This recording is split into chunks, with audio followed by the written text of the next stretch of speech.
Plus de peur que de mal, hier vers 17h40 à la station de métro très fréquentée Clémenceau à Anderlecht. Un mineur, repéré par les caméras de vidéosurveillance, a exhibé un pistolet et tiré sur le mur. Un pistolet, fort heureusement factice, un airsoft, un pistolet à air comprimé avec des balles en plastique.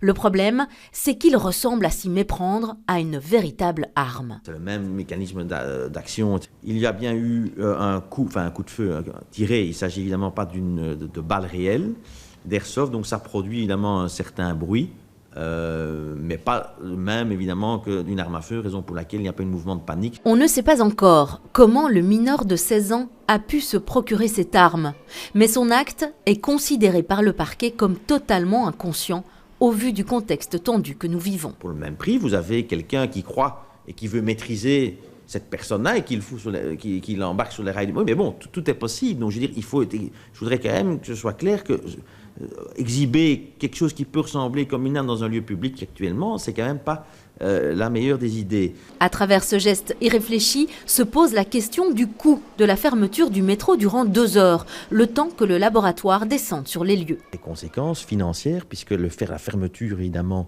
d'une station de métro pendant plusieurs heures pour faire les vérifications nécessaires, engendre un coût financier important, coût qui peut être répercuté in fine sur le suspect ou sur les parents s'il s'agit d'un mineur. Aux yeux de la loi, l'arme ne peut être exhibée ou transportée, qu'elle soit vraie ou factice.